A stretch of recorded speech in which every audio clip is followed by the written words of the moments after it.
Okay, so welcome. This is the SRF conversation on what does it mean to get diagnosed as a teenager. And we have on the screen Joe Ashline, who lived through this, and I'll let her tell her own story. We also have Rebecca and Olga, who are SynGAP directors and parents of SynGAPian teenagers, which is a topic that is fascinating to those of us whose kids are not yet teenagers. So I think this will be of interest to everybody. And Joe, thanks for doing this. This whole idea came from you and me talking only a week ago Yeah, last week. about getting diagnosed and what does it mean to, because I had just gotten off film with another newly diagnosed parent of a teenager who had spent her Right. whole life being like, I'm an autism mom, I'm an epilepsy mom, I'm an autism, and then suddenly at the age of, I don't remember, 15, 16, gets a diagnosis. Right. And it's a very different conversation I have with those families than like families who've like a 3 or 5 year old who gets diagnosed, because then Sure. they're just like, okay, I know what's wrong with, or I know what's going on with my child, SynGAP. Right. Whereas you've already gone through that and now you're going through it again and trying to re-understand things. Yep. So I just think this would be fun to dig in on with somebody like you who is as articulate and as good at storytelling. So Uh, can, Great. Yeah. can I ask you to tell your story, Sure. what's the story of Joe and Andrew Yep. pre-SynGAP diagnosis? Okay, perfect. So, um, Andrew was born at a time when even autism really wasn't discussed very often. We were lucky if we had a news story every couple of weeks about a little blurb.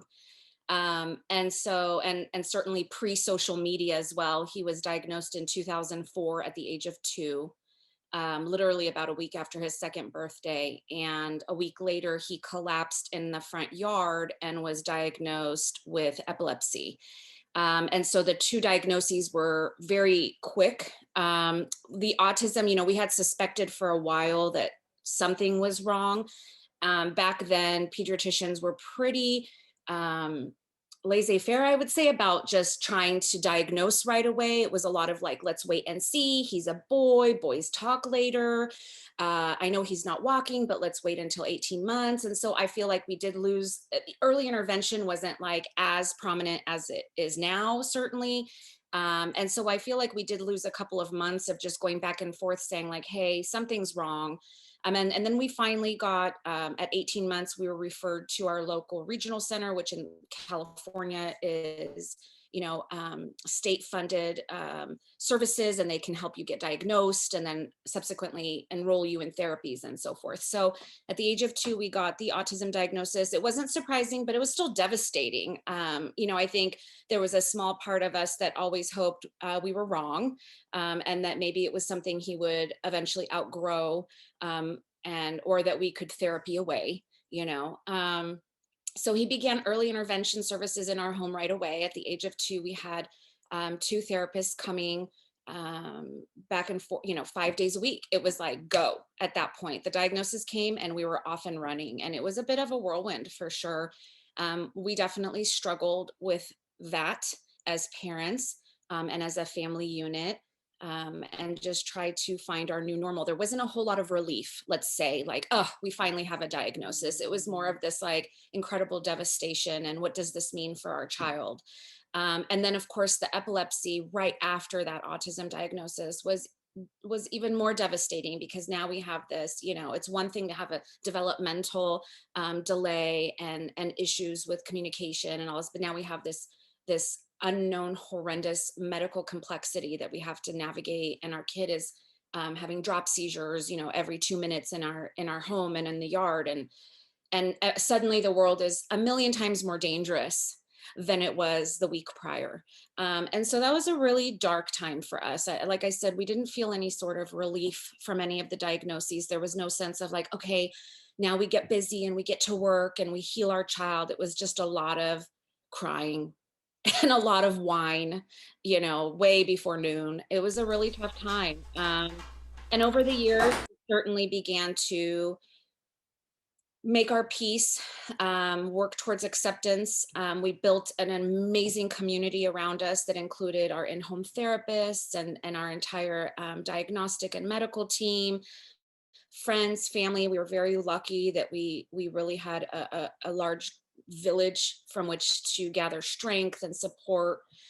both emotional and otherwise, and definitely fellow autism and epilepsy parents. That was a huge part of that new community that we began to step into, and that helped us through that darkness. And then you get kind of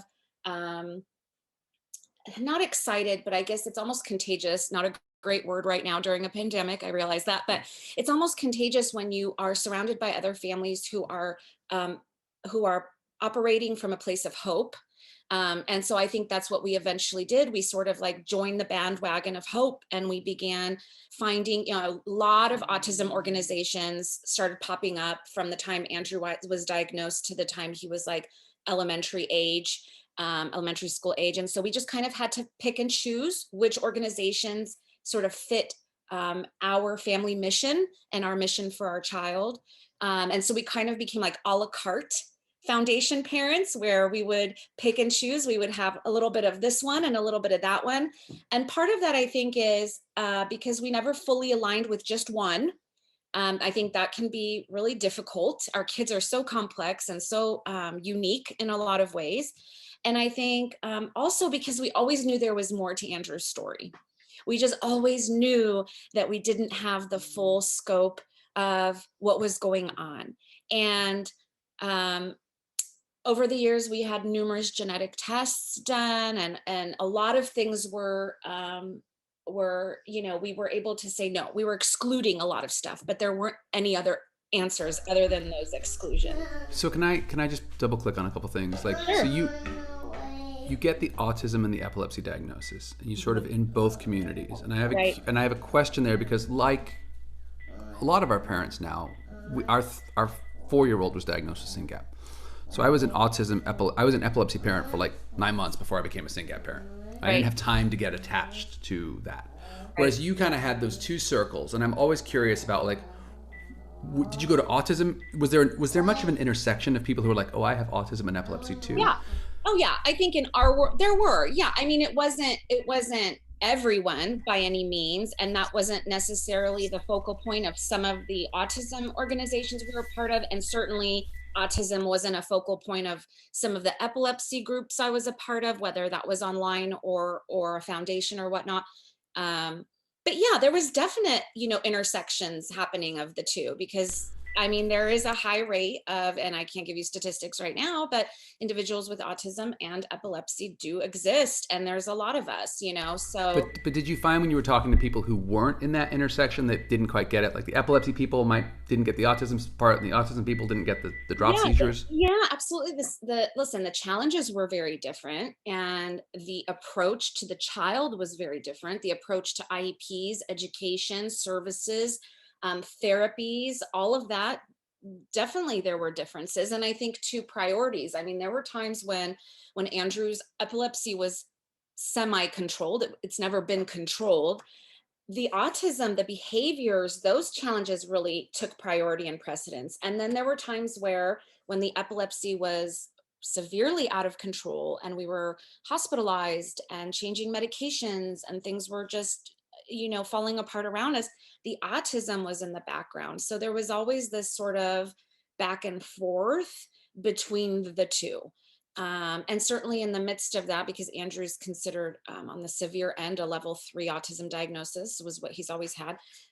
You had the behaviors, but also the global developmental aspect of it, those delays, those impairments. So there was a lot of just layers to it. And it just depended on the circumstances with Andrew, what was in the forefront at the time. So I'm sorry, my SynGAP unit is speech therapy, so I am also babysitting right now. I love it. Beautiful 2-year-old. John, we're on screen, John. Hey, John. So you're neck deep in this. You've got hospitals, you got epilepsy, you got autism. You're dealing with it. You build a community. Can we talk just for a minute about who brought up genetic testing? How many genetic tests did you have, and how long did it take until you actually got? So, I mean, genetic testing from the very beginning, I would say, and just kind of every couple of years, our providers, it was always our neurologists that really sort of took that part of Andrew's testing and stuff. They took the helm of genetic testing. And then it just sort of went quiet for a while. I think we just kind of were like, maybe we've done all we can at this point. And then we found ourselves leaving our local children's hospital. We just were really unhappy with Andrew's overall treatment there and sort of like the route that was going. And we ended up, and he was getting older. So he was, other providers, other epileptologists were sort of opening up where he didn't have to just stick with a pediatric only. And we ended up finding ourselves in Hogue at Newport Beach with Dr. Millette. And we really liked him right away. And it was a couple of months before he suggested we do a new round. He was like, listen, let's redo some tests. Let's just do some more tests. I would love to find out if there's something we can unearth about the cause of his epilepsy that can drive better treatment. And of course we were like, absolutely. So we ended up doing that, and Andrew was 16. So I want to say it was like April or May of when he was 16 years old. So a few years ago, he just turned 19. And we got the call to come in, and it's just one of those moments where, you know, like in your life, you have these pivotal moments you won't forget. And we sat in his office, Andrew was with us, and he just looked at us and said, something came up. And I just was like, what? We were so accustomed to like, we still don't know. We may never know. And, which we never wanted to hear, but we just get used to it. And so when he said something came up, and he just showed us, he handed me a printout, and, you know, all this like medical mumbo jumbo, right? And he says he has SynGAP. And I was like, what, you know, what the hell is SynGAP? in true eloquence. And he started explaining it, and you know, we found a variant, and I just remember it was the first and only time I had ever felt relief at a diagnosis without even knowing what the trajectory for Andrew and his development, what it meant. I just felt this overwhelming sense of relief because we had a picture of our child. And when he was talking while I was reading, and I just remember reading just that, you know, they have like a paragraph or two on the printout they give you of SynGAP and sort of the manifestations of symptoms. And it was, for the very first time in our lives, it was like someone took Andrew and wrote him down almost to a T, from the way he held his hands, his gait, onset of delays, you know, non-speak, all of the things that we had been like, wow, these are kind of outliers. I don't see other kiddos with autism displaying this, and I don't see other kiddos with epilepsy. And it was a relief. It's such a stark difference between that autism and epilepsy diagnosis, where it was like pure devastation. The juxtaposition here was that we looked at each other, my husband and I were like, oh my God, this is Andrew. We finally have an answer. We don't know what it means, but we at least can go from here, you know? So that's something we'll never forget, for sure. And how long ago was that? Sorry. No, I was just going to say, I'm so happy that she had a neurologist that could speak to it in some capacity, because when we got our diagnosis right before Autumn turned 3, so for context, she's 12. And basically our neurologist said, here's some paperwork on what SynGAP is. You're probably not going to understand most of what you read, and you need to go see a geneticist. And that was it. So I'm happy your neurologist was able to at least extrapolate some of the data and give that to you. Yeah, and you know, certainly I wouldn't say he's a SynGAP expert by any means, but I think he's the kind of doctor that wants to know more. And I think he was pleasantly startled at I think it was motivating for him just to see our reaction. Maybe he was thinking like, oh man, I got to give some news today. And we were like, oh, thank you for finding something. And I think he's since definitely tried to learn more, but I wouldn't say there was like a level of expertise by any means. We had to basically start, I'm sure like you, just kind of Googling our way through until we started to find each other, you know? So he's 16. Yeah. You read this, you feel heard. Let me just orient in time. So one thing we didn't talk about, and maybe we can come back to, is if he's 16, you already began puberty. Years before. So you're dealing with a puberty Syngapian. You have no idea what the heck's going on. You finally get diagnosed, and that was how long ago? So 16, he's nice. So 3 years, 2018. So okay. Almost years, yeah. And I remember we probably got in touch like in the following year, and you. Yeah. So I guess I have a lot of questions about this moment and the next 12 months, because where we sit with SRF, we find the parents find us, right? As they get diagnosed, they Google, they eventually find us. And it's a very different conversation for me to meet a parent who is where you were than to meet a Rebecca, right? You got a 3-year-old, you get diagnosed, you're like, I'm a SynGAP parent. Okay, that's our own conversation. But then I meet a Joe Ashline, or the person I was speaking to last week, and it's like, I used to be an autism epilepsy person. Now I'm this SynGAP person. I don't even understand what the SynGAP is. And I don't even understand which club to belong to anymore, or why I should belong to a club, or like, I've made it this far. Why should I care? And I really am curious about sort of 3 things. A, your journey from 16 to now. Yeah. B, help us understand like that identity crisis that I've said exists, because maybe I'm making it up. No, you're not. And then C, what do parents who get a diagnosis, if there's a parent who's watching this right now or tomorrow, who just got handed a piece of paper that says SynGAP 1 and they have a teenager, what do you want them to hear? Sure. So the identity crisis is very real. That sort of initial sense of relief at having this answer that we knew was out there eventually succumbs to a sense of confusion and a little bit of denial, I think, as far as like having to reevaluate our child's sort of place in these communities we had been a part of and what that meant. And I would say that has been ongoing. I don't think there is necessarily like a resolution, nor am I really searching for one anymore. I sort of gave way to, just because I think I never, and people are very different. I never considered myself, part of one community, and this is my identity, and I am an autism mom or an epilepsy mom. I think what has helped me is that first and foremost, I am Andrew's mom. So wherever Andrew is, that is where my identity is I'm his mom. And no matter what comes about with regards to what he's going through, whether that's a diagnosis or an immediate health challenge, that's my identity in relation to him, and not necessarily with any one, organization or diagnosis. So that has helped me when I focus on Andrew.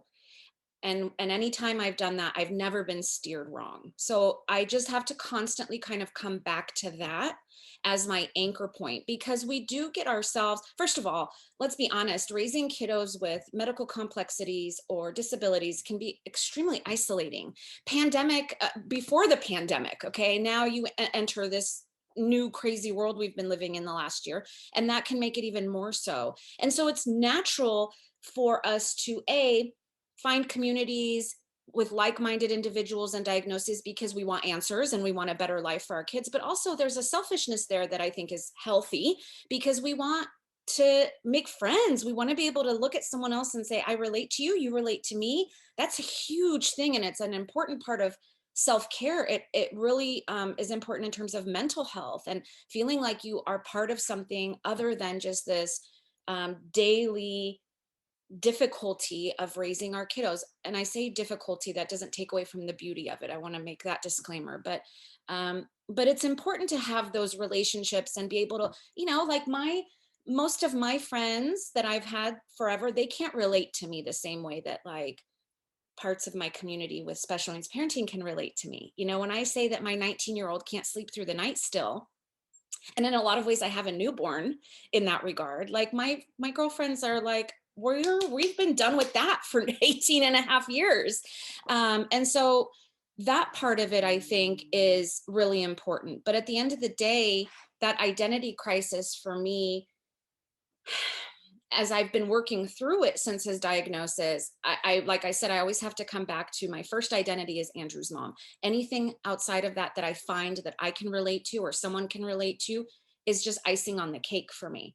And in terms of, am I an autism mom? And am I an epilepsy mom? Am I a SynGAP mom? I'm all those things. I don't think that hasn't gone away. Andrew's autism symptoms and manifest, that hasn't gone away for us because we have a SynGAP diagnosis, and certainly the epilepsy has not gone away. SynGAP has given us a reason.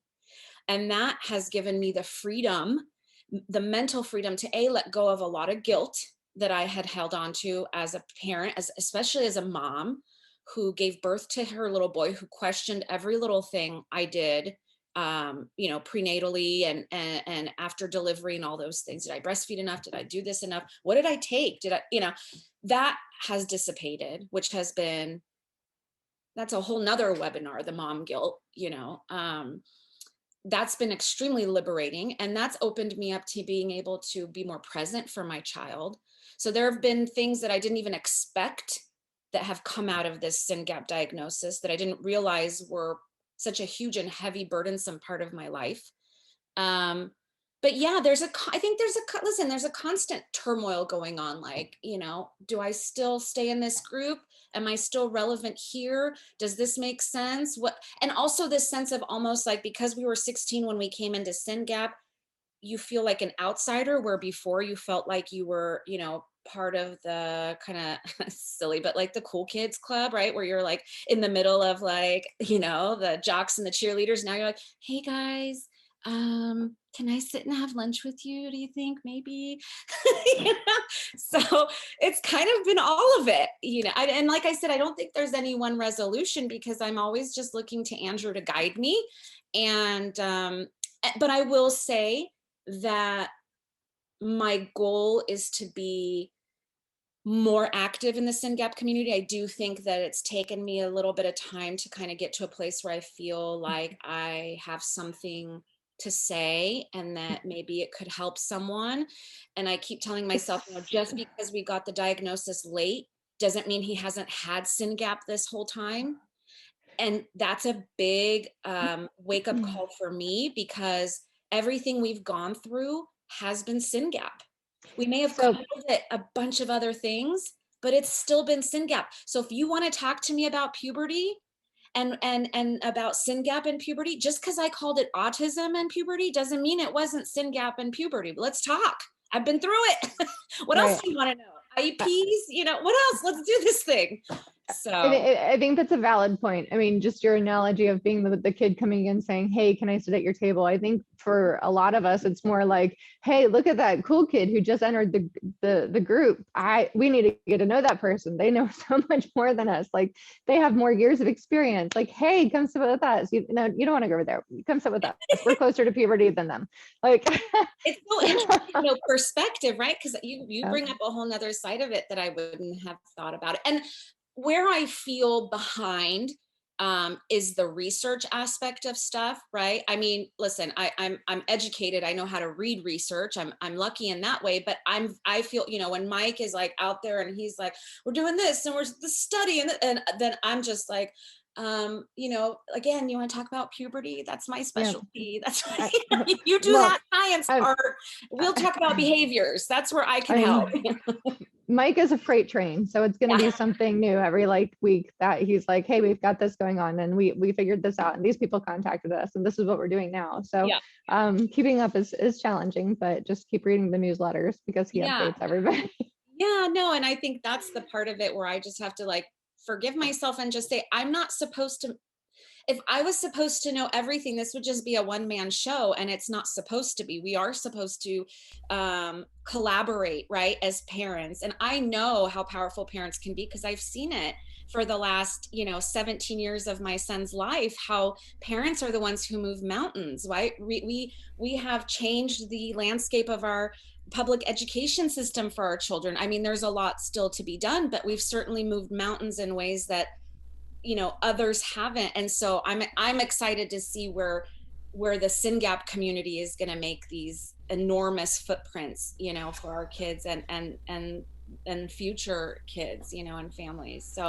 So let me throw 2 more questions at you, and then everyone on this webinar right now is a parent. So if you've got questions, guys, just chime in, or if you want to jump up. But so from where I sit, after me, the freight train, who's obsessively focused on the future, because the way I think about the world, there's a lot of crazy science happening really fast, and our kids, no matter what kind of therapy we create, the odds of our children being made neurotypical overnight are pretty low. the odds of our children being substantially helped by a therapy that improves levels of SynGAP and therefore reduces behaviors issues, sleep issues, seizures is serious. So when I look at the future, I can't tell you which company or lab is going to do something, but in a few years, I think it's reasonable to hope for trials of drugs that could meaningfully change our kids' lives, right? So when I look at that future, I think about how do I make sure that SynGAP gets into that process? And part of that is selling SynGAP, and we're underdiagnosed, and that's all true, so that's easy. But part of that too is getting the patient community in ready for trials, and that means organized, that means in citizen, that means all that stuff, right? Right. So while I totally appreciate you're Andrew's mom first, and you have all these other identities, it is from where I sit, it is useful for people to say, I'm in addition to being my kid's mom and an epilepsy parent, autism parent, I am a SynGAP parent, and therefore I care about what happens to the SynGAP community. Sure, of because course. we need to organize them. But I also need people to believe that what I just said is true, right? That there's crazy science happening right now, and things can actually get better. Because I feel like the longer you've been with your kid, and this is me of a 7-year-old, so I'm just taking the past 3 years of my life, the harder it is to imagine something could change. Because and you've been with Andrew now for 19 years. So you're like, Mike, are you really going to tell me that if someone's going to make something that we can put inside of Andrew and it's going to radically change his seizure profile? So how do I mean, that's just a question to you. Like, how do I reach out to parents who are getting diagnosed, teenager and beyond, and introduce this, not convince them. I'm not going to convince anybody. But introduce this idea that, hey, this diagnosis is not just a relief because now your kid is heard and you're heard, but it opens the door to a lot of opportunities. What's the smartest way to have that conversation and meet people where they're at? I think this is a great, I think this is a great start. I think you appeal to families like me. I think you really touched upon an important thing. And certainly when I say I'm Andrew's mom first, that definitely does not take away from the feeling that, SynGAP is a part of our lives, and we want to see the SynGAP community, find treatments and help all of these kids, no matter their age group. But you did touch upon something that I think is relevant, in that it is really hard to look at Andrew at 19 years of age and imagine that there is a treatment beyond what we've already done, most of which has been, aside from the epilepsy interventions, most of which has been focused on behavioral interventions, that there is something meaningful that can change for him from a medical standpoint because of a scientific intervention. Now, I certainly believe it to be true for the younger generations. I guess for part of our acceptance process all these years that now we have to kind of undo a little bit, right? Is to say, we're going to work with what we have. Yes, I feel like my son can make incredible progress in all of these areas, and I will always be his fiercest advocate. I will never stop believing in him. But also I have to make peace with the fact that we probably won't ever see XYZ. Now, the challenge is, and it is a challenge, to kind of let a little light in where we've shut the blinds, which is to say, hey, that thing that we accepted before so that we can move forward with our lives and get to the next level here. I think maybe we should go back and revisit that, because science is showing me, Mike is showing me, Syngap Research Fund is showing me that there's some hope there yet. And that can be hard and beautiful and hard, so that's part of it. I think you start with discussions like this. You start with parents like me who can then reach out to other families of kids who are diagnosed not just as teens, but young adults and adults, and just say, why not? Why can't we think bigger? Why can't we think better? And certainly that's I think a solid place to start. But like you said, you won't convince people. I think the convincing will be with the work itself, right? And then the second part of it is continuing to build upon the community, letting that light in for people who have kind of had, because it is really tricky. A big part of why I'm able to show up for my kid every day is because I'm not sitting here yearning every second of every day for the things that aren't happening, stimulating conversations back and forth that I would have with my 17-year-old, right? I'm not that those conversations are stimulating. I mean, he's 17. They're more like one-word grunts, but still, and I've had part of being able to be there for Andrew in many ways and be able to show up for him is to not constantly be living in like, why not? Why can't he? Why? And so it is like a mental acrobatics to try to get to a place where it's like, okay, I'm still going to make peace with where we're at, but now I'm going to have some more hope because Mike's telling me to have more hope, and there could be something to this, right?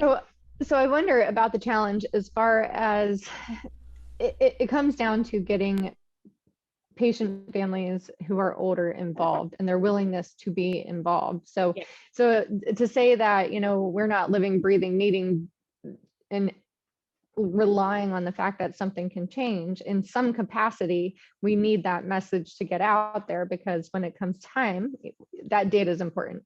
Right. Having, these children or young adults in these studies is so valuable and important. Yeah. So how do you change potentially a mentality, not necessarily change, but evolve a mentality that says, I don't need something else. I've accepted at this point, this is life, to I'm open to see what those possibilities are. Well, and I think that there's going to be a percentage of people that won't, right? I just think that hope can be very frightening for people who have hoped for a long time and nothing really came of it, right? And they got to a place where they're like, I just cannot keep hoping to this extent and continue to be letting down, whether that's because of uncontrollable and obviously we're talking about people who have been in the long game for a long time, right? And we all don't have the same mental health either. Some people I think are more resilient naturally, and some people really have to work at it or maybe aren't at all. And it just really depends. So I think there's always going to be a percentage of people, and change can be scary, even if it's good, right? Change can be really scary. But then I think there's parents like me who my first thought wasn't, oh my God, what are we going to do for Andrew now that we know he has SynGAP, right? I mean, it's been really complicated for us and we don't have enough time, nor do you want to hear all of that. But I am now at a place, and so is my husband, where we're like, hey man, I think there's something to this. How can we help? What can we do? Yes, this is our community. And like I said, you could call it whatever you want, but this whole time it's been SynGAP. That's been a big part of it too. So I would say that certainly I'm more than happy to be part of that conversation for other families who may be facing the same thing. If that's one way I can be of service to the SynGAP community, is to connect with families who are feeling that way, who are experiencing that similar hesitancy, then I'm all in for that. That's something that I'm more than happy to do. But I think it's going to take some advocacy. It's kind of like when Mike posts like about Citizen and stuff, and he's like, guys, like we need just 7 people. Let's do this thing. Like, tell me why you're worried. Tell me what, and start those conversations. Right. Yeah. Joe, I'm sorry, Olga. I just had a tangent question as far as the, older kids and acceptance and being a part of these other communities, autism, epilepsy, and, there becomes a reluctance to continue to look for a reason why. And we know that we're a significantly underdiagnosed population. So do you engage in conversations within those other communities to say, I have started hey guys, much more. Yeah. And I think that's an excellent question. Absolutely. In fact, I had someone ask me this morning after I posted about the webinar, just kind of sharing like, hey, yeah, I've definitely been like, listen, here's a question to ask your neurologist if you think that your kiddo fits this kind of criteria, if you still don't have an answer, if you still are wondering. But I can definitely be doing more of that. Absolutely. And that's important. I think that's a really important question. Yeah. Joe, I love how you it's only been 3 years and you're doing a lot. So feel good about that. My son is 13 and we 7 years now, I guess. We were one of the first to be diagnosed, at least I think in the US. Rebecca, you were ahead of us, but Drew was 5 and we'd been searching for a year and a half, and our label was PDD, pervasive developmental delay. Yep. So you're doing an amazing job. So keep it up. My question to you as the mom of a teen or an early teen is, which of these years are the most difficult behaviorally? Are we looking at early teens, mid-teens, late teens? Yeah, so I mean, that is a really, that's a tough question to answer. We had a couple of, so we had a massive outlier situation with Andrew that I hope no one ever experiences. He was abused by his 5th grade teacher, and being non-speaking, he obviously couldn't come home and tell us, and so he, at that age, he went from a kiddo who loved the school bus to a kiddo who was screaming when he would see the school bus. And I'm not going to get into all that. You're welcome to Google it. It's all over the internet, what we went through. But that sort of threw a wrench in being able to tell a typical trajectory of behavior issues, because he went from some behaviors to a completely different child, ended up being diagnosed with PTSD, which is, you can imagine, very difficult to do with a kiddo like Andrew. Sure. And a lot of trauma that we're still unraveling till now. And that really lent itself to a whole nother level of behaviors. Sure. We were really lucky to have an incredible in-home team and a pediatrician and just our whole village. But unfortunately, that prevents me from really being able to give you like a typical, not that I don't think there is a typical. I will say this, and I know Mike and I spoke about possibly doing something regarding puberty, which we are still in the midst of, but puberty does cause an increase oftentimes in behaviors. I mean, listen, it causes an increase in behaviors in neurotypical individuals. Let's just be honest, okay? Like, we're all a mess during puberty. I have Some a of us never 17-year-old daughter. outgrow it. Some of us never outgrow it. So imagine, right? You either can't talk, or you have, some people have onset of seizures during puberty. Sometimes for the first time, sometimes new seizures can come on during puberty. All of that's been well documented in many studies.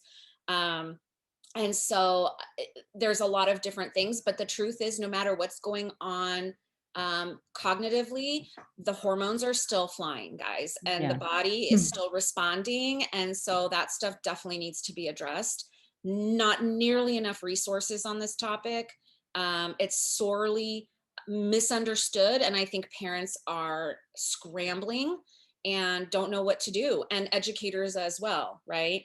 So this is an area I'm also really passionate about, and we're still in the thick of it. And definitely, I don't have like a clear-cut solution, only to say, it's the long game.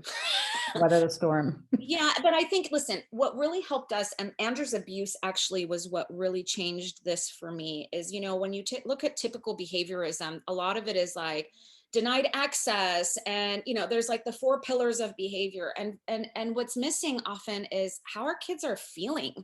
Yeah. You know what I mean? Like what is, I know we look at antecedents, like, okay, Andrew wanted a bounce house, he didn't get one, now he's banging his head. That's easy. Okay, that's an easy one. But there's times where our kids just don't feel good and can't tell us, or they're scared, or feeling anxiety, or getting abused by a teacher, and we don't know, right? And that's an extreme case. But what it forced us to do as parents is to look at like his ABA program and be like, guys, there's a whole section here that's missing about our children and what else is causing. That's not all just tangibles. It's not all just like, I want this and I can't have it. I want to go there and you won't let me. Our kids are complex. They're just like you and I.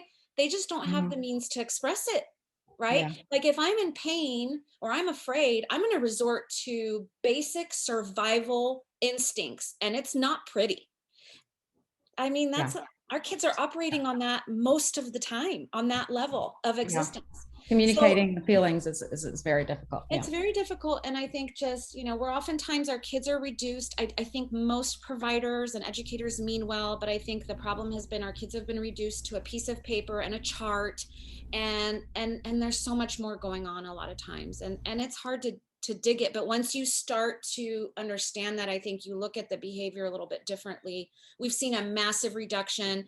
Pandemic has definitely, he's probably super sick of us right now. We are very boring compared to like the outside world. It's like over it.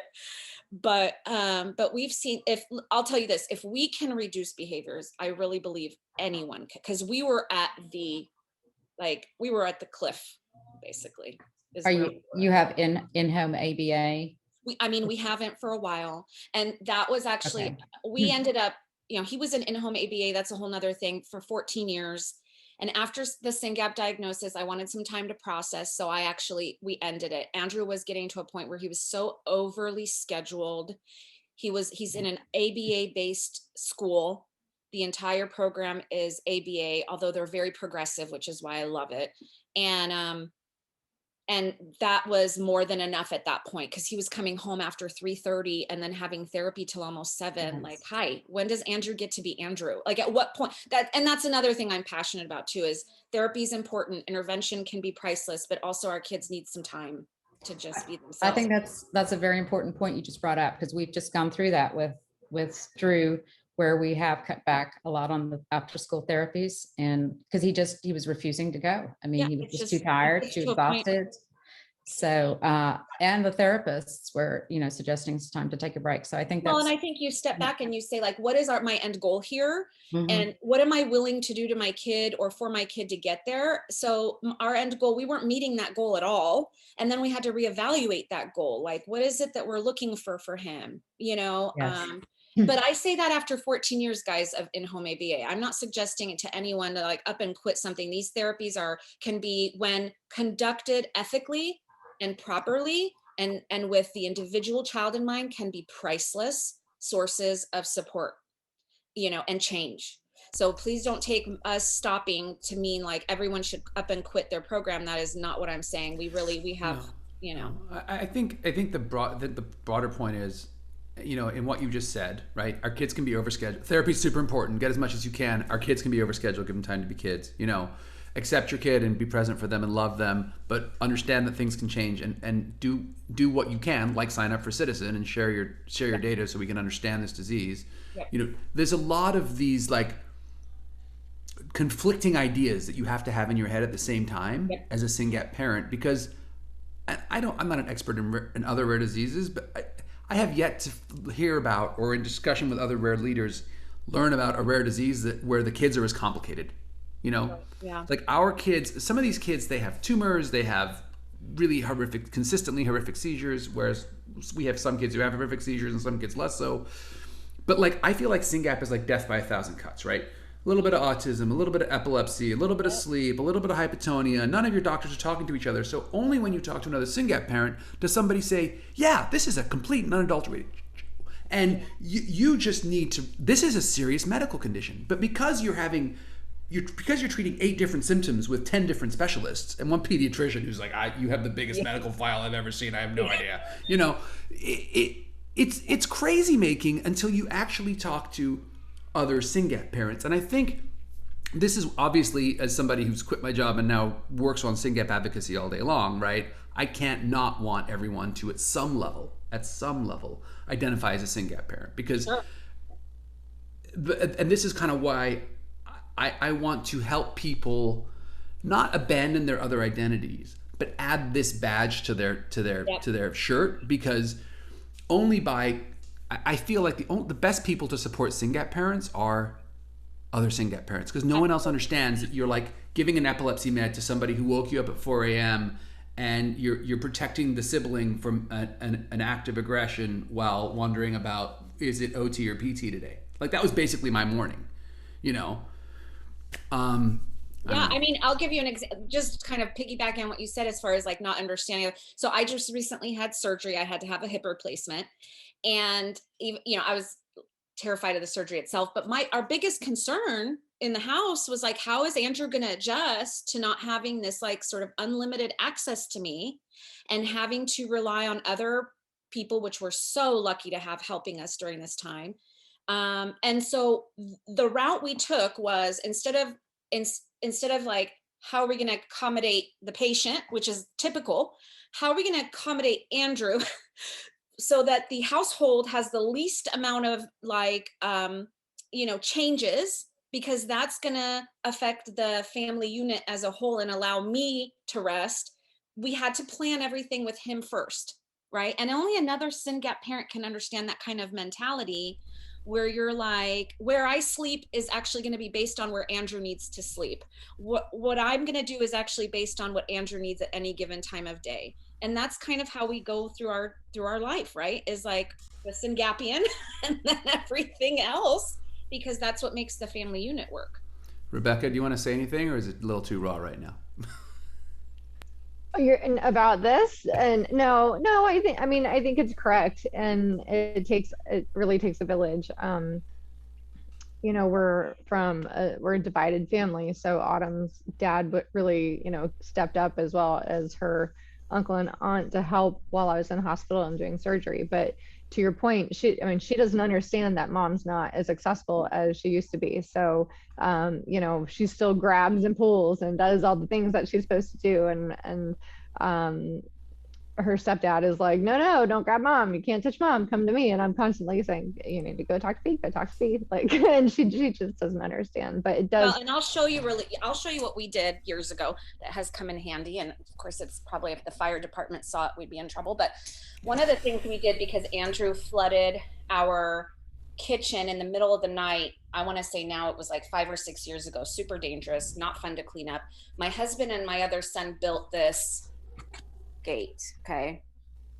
So it's like, because you can't buy this, like, right. You can't buy an Andrew gate, by the way. We tried. They don't exist.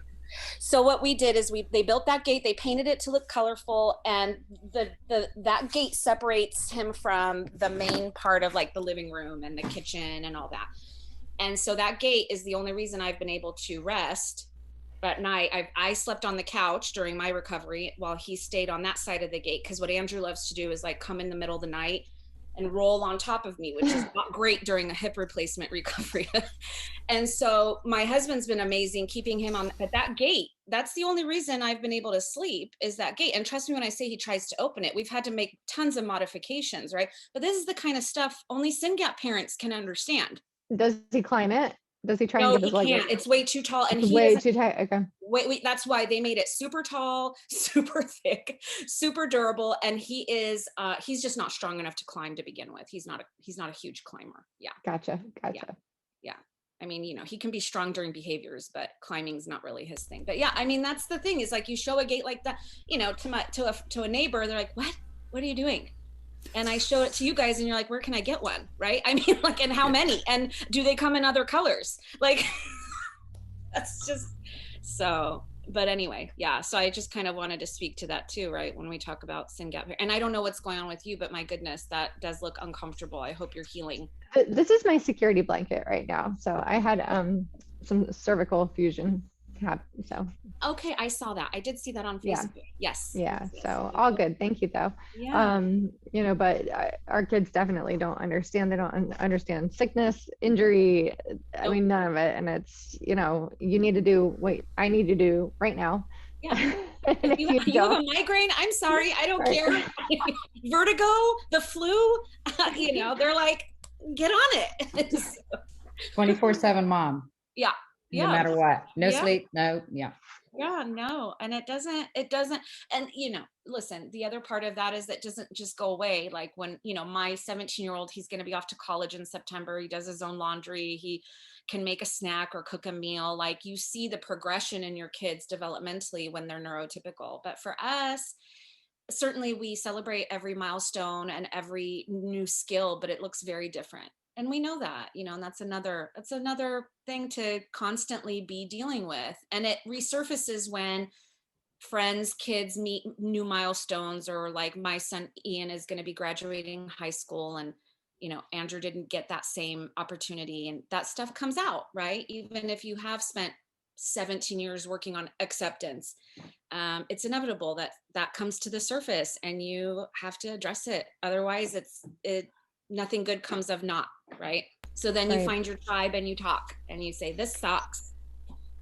That's a whole other thing. We talked about this. Thing. We have a weekly family meeting that's general, but I'm starting to see that we could subgroup it. But the grief comes up, right? The grief of you don't grieve and move on, because life and kids keep growing. So there's new triggers all the time, and sometimes you just need to. I can't remember who said this, but sometimes you just need to. There was a parent who went to something that was triggering, and had to talk with a bunch of parents with neurotypical kids about stuff that for them was abstract, but for us was very real.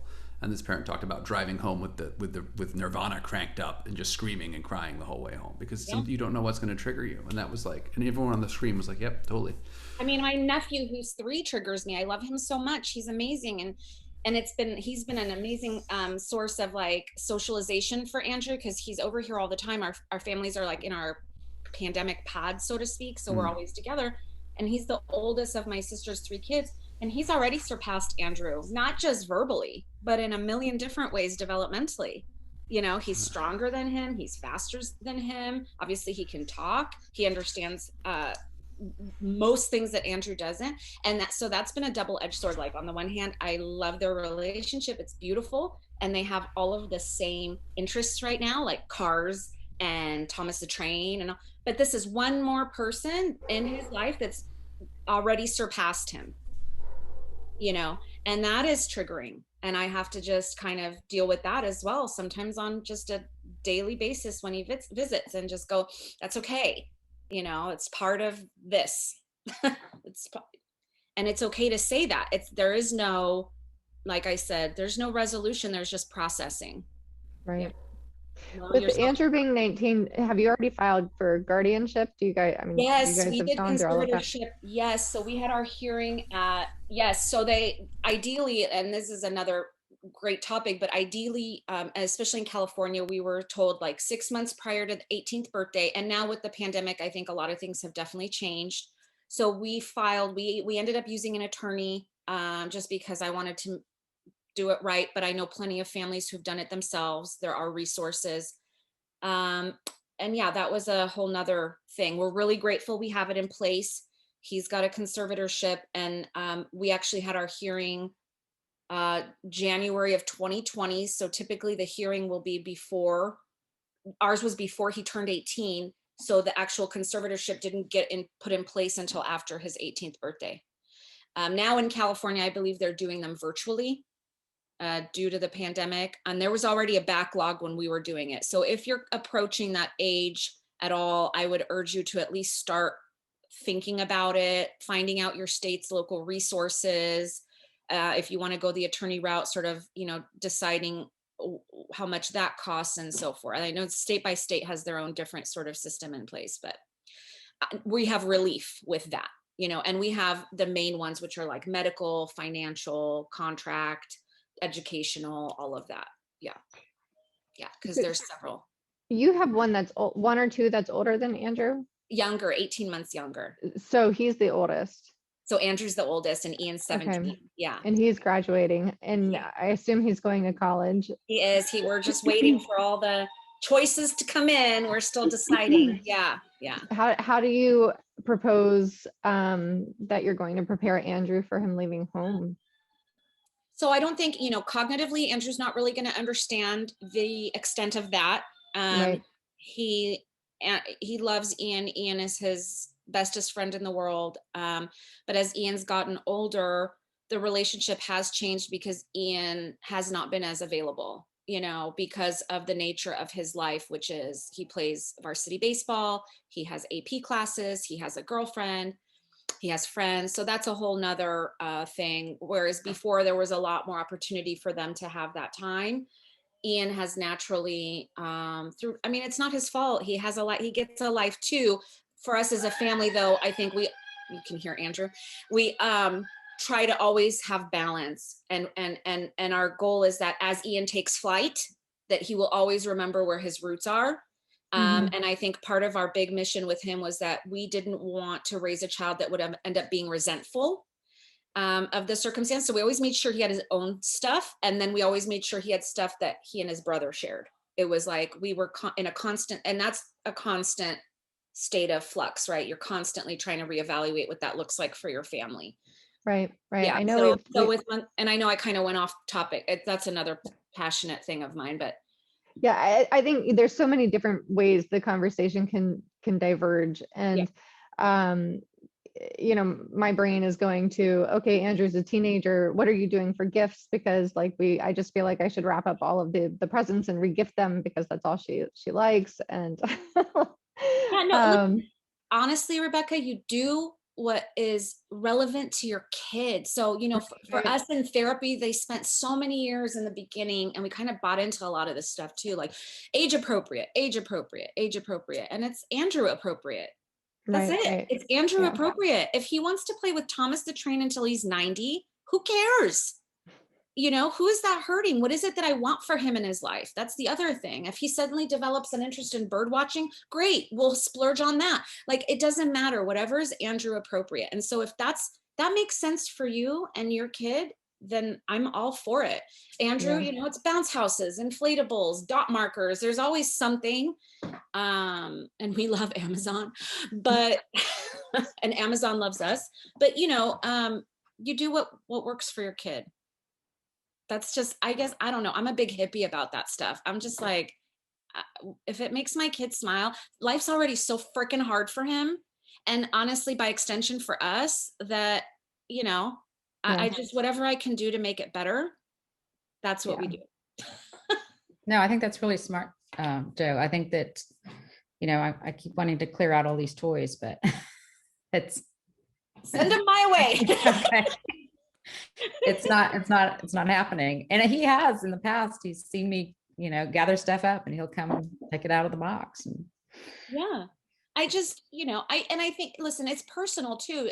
I'm not trying to tell anybody what to think, but that's worked for us, and it's given me so much peace, and it makes room. It gives me the strength to deal with the big stuff, what I consider to be the big stuff. You know, Totally. trying to get him to a place of age appropriate play. What does that look like for Andrew? It is appropriate what he's doing, and he's happy and he's thriving. And that when he's doing that, then I have the spoons, you know, I don't know if you're familiar with the spoon theory, but you can Google it. Then I have the spoons to like deal with the other stuff, like the epilepsy and the other crap that infiltrates his life and our life, you know. So that's just, and that's probably just the old timer in me, honestly, like 17 years in, and there's just some things where I'm like, that doesn't faze me. So no. There's a little bit of freedom with that, you know.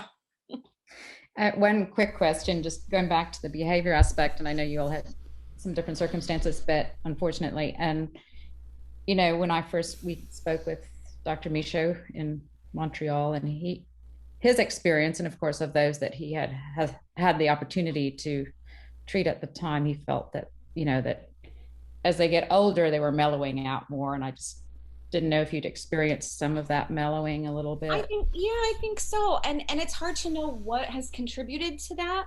You know, I mean, I don't think he's by any means done with puberty from what we can tell. And so, you know, we're kind of still in the middle of it, but yeah, I mean, we definitely have seen, and I think too, as we've changed, I think it's honestly, there's so many variables going on.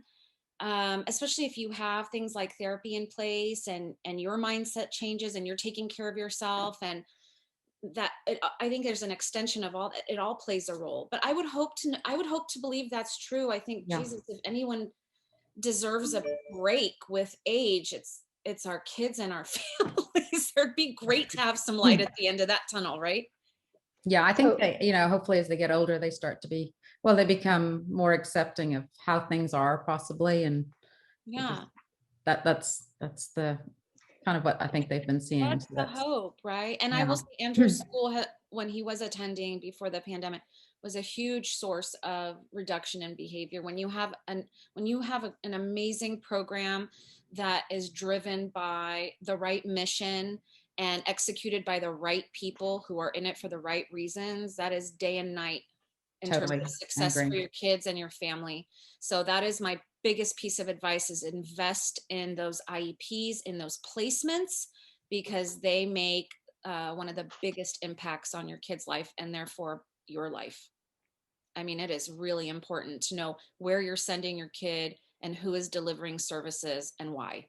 Yes. So Joe, one question that we have kind of going back a little bit is, how did you get Andrew to play with toys? So, I mean, I know I experienced this when Autumn was super young, getting her to engage and want to play with things, but you know, at what point in Andrew's development did he gain that interest, and how did you encourage it with him? Yeah, and I think play is kind of a you know, how you would define how he plays. So he was always interested in stuff.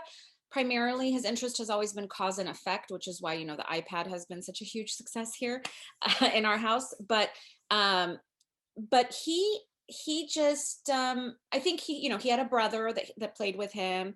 But Andrew doesn't necessarily play appropriately with everything. So he's not like, and when I say Thomas the Train, he loves Thomas the Train YouTube videos. He loves the episodes. He loves scripting. So he approximates a lot of his favorite stuff, but he wants us to repeat. So it's not what you would consider typical play. But then he loves, like, if we build the track and have the actual same trains as the episode. So kind of what we did is we built connections. When we saw him show an interest in a specific video or cartoon, we would try to bring it to life basically and make those connections. And then I would say somewhere around 13, he started developing an interest in like art supplies, which was so cool because forever we were like, it would be so neat if he would just draw or, you know, scribble or whatever. And he just suddenly took a loving to it, and he started doing the walls, and we were like, whatever, he loves it. Honestly, that's what you get, like after a certain amount of time, you just go, whatever works, dude. So he would sit in the hallway, and that was like his designated wall space, and he would just take dot markers and just kind of do it up, and that was his spot. He loved it. And the floors, but they would wipe off. And then we kind of got him onto paper and slowly off the walls, and it just evolved, you know. But I think what we do is we see an interest, and like I said, we try to bring it to life, you know. And it usually now will start with some kind of YouTube video, but he was always interested in cause and effect, so that kind of made it easy when we would buy like a little mini keyboard or one of those things like a marble run. Anything like that always gained his attention, so we would just kind of go with it, you know. But a lot of modeling. And then school, they focused on a lot of like turn taking and playing with peers and like games, but that's not his thing. He likes the cause and effect and that. So again, it's one of those things that's probably pretty individual. And of course, you know, he loves cars, Disney cars, so he has all the Disney cars, like that kind of stuff, right? So yeah. Oh, and the other thing we started doing was he has these favorite characters that he loves. So I started ordering like big giant poster board pictures of them. And he just, like, you know, you have to just kind of get creative. Like he loves, you know, Harold the helicopter. So he has a huge poster of Harold the helicopter, and he can like dot marker it or stare at it or snuggle it, whatever. This is great. I'm going to ask each one of you, I'm going to wrap it up after I say something, and I'm going to ask each one of you to just, if there is a parent watching this and they just got diagnosed with a teenager, what should they keep in mind? I'm going to ask you all to answer that. But I just want to come back to there were a lot of great one-liners in this, Joe. I'm going to have to rewatch it to pull them out. But I like the cool kids table. I feel like Rare Disease Land is nothing but a bunch of people looking at other people being like, God, how did they do it? Mm-hmm. That's all we're doing. Because when I look at this screen, I see two moms who were some of the first diagnosed and are still standing and still full of grace and composure and working their butts off for our community. Yeah. And I look at you, Joe, and I think about all that you've gone through before you knew it was SynGAP, and I can't understand. I just don't understand that, because I've basically always known it was SynGAP. And right.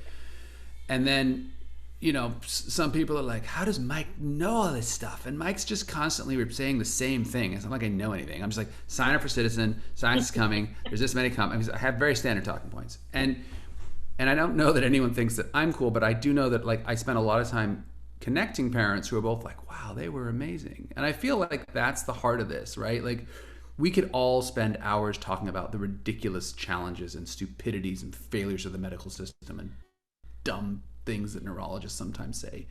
Not that all neurologists say dumb things all the time, but just they all have their moments.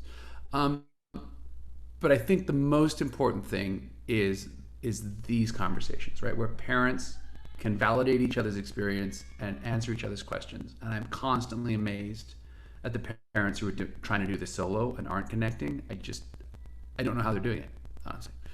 But thank you, Joe, for being willing to do this and for sharing all of these great Thank you. Thanks for having me. Pieces of wisdom. And I think it's an important conversation, because we're going to have hundreds and thousands of teenagers diagnosed in the coming years, and we need to figure out how to connect with those families. So on that note, thank you, Joe. Thank you, Rebecca. Thank you, Olga. And 1 minute each. I'm going to time you. Uh-oh. We'll start with Joe. I'm going to cut you off at 60 seconds. I set my timer up here. What? Like I've said. You're a parent of a teenager with SynGAP, and you just got the piece of paper. What do you need to hear? Go. Well, first of all, there's way more information out there already than there was 3 years ago when we got the diagnosis. And so I would speak to the fact that this is a very fast-paced process in terms of gaining awareness and access to research, and you don't have to do it alone, and don't do it alone. Don't worry about the diagnosis, the actual name and all of that. Find your people, use the diagnosis to get connected, go slow, but go. I think that's at the heart of it is, if you're feeling like you are a man with no island, there's a really big island waiting for you. And a lot of people, I think, are going to struggle with that identity crisis we spoke to earlier. But on the other side of that is a new community of hope and help and resources. And you may be an expert on a subject that a younger SynGAP family really needs to hear about. So there's two sides of that. You can get resources and you can be a resource. Awesome. Thank you, Joe. You didn't even have to cut me off. I'm all right, Rebecca, go. So I was thinking about it because we were very young when diagnosed, but I think it's important to keep in mind that this doesn't change what you've been through or anything that you've experienced. Having a SynGAP diagnosis, like a lot of people mourn the fact that they have a diagnosis later in life, and it should be a celebration in some way because there is a vast amount of information available to you now. It doesn't change the trajectory that you are on. Our kids are continually learning, and science is evolving, and it's evolving really quickly. And the best thing that you can do is, once you've let all of that sink in, once you've tapped into the community, is to engage in whatever programs are out there so that as therapies do become available, and again, we're talking therapies, we're not talking cures, therapies, you can be a part of it. And I'm done. Mike's countdown. He's like, shut up. I would never say that to you, Rebecca. I would never. It's all gold. Thank you so much. All right, Olga, you ready? 1 minute of wisdom. Go okay. Nuts. We were, like Rebecca, diagnosed at a younger age, and I think, frankly, I was relieved when we got a diagnosis because I really didn't know what was ahead, knowing that that there's a lifespan and nothing wasn't limited in that way. So I think just getting involved in the community, SynGAP community, educating yourself as much as possible, educating the doctors that don't understand. You really have to manage, I think, all the different specialties, but pushing research is huge. That's why I got involved from the beginning. There's so much going on out there. I think that, we all can do so much, and we can all learn from each other. Don't lose despair. There's hope. I think as they get older, I've seen it even between the ages of 6 and 13, they'll always make progress. The one thing I didn't understand as a parent of a neurotypical child is they will make progress, but their skills are splintered. And that is common knowledge to special education teachers and maybe some therapists, but it was never really explained to me. It was kind of like, after watching, progress with ABA, I'm like, okay, well, why are these gaps being filled in and these are not? And so keep that in mind for those of you with younger kids. Now I know we're talking more about teenagers. Don't lose hope. I really, I'm still standing. Rebecca's still standing. We're all still standing. So,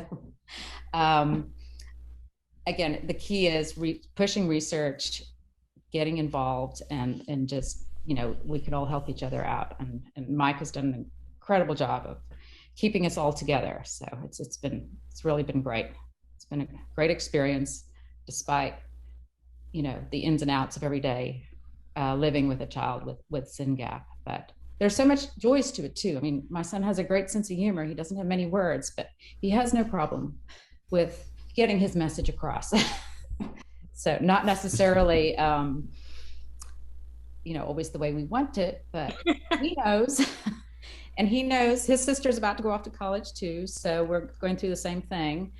Right now, I mean, he's not as enamored with his sister anyway, in general, just they were when they were younger, but she's off doing her thing. We've done the same thing, made sure and she does not feel like that. So I'm hoping we've done a fairly good job, but she doesn't feel like it's impacted her too much. She feels like mom is a bigger impact. Mom needs more kids with SynGAP so that mom doesn't pay attention to her. Yeah, that's the answer I've got. So I'm feeling good about that in one way and not in another. So we'll see once she gets to college how that'll. But he'll probably be happy to go visit and see her, and so that's been my experience. But I really, being one of the first diagnosed, and the first thing that came was like, okay, I've heard about this, but what is it? And seeing that there was no research found, our neurologist wanted to do some research when we finally found a neurologist that was working. So we didn't know we were having seizures. He was having seizures at 6 months old, just little things like, wow. So, but yeah, no, research, interact with each other.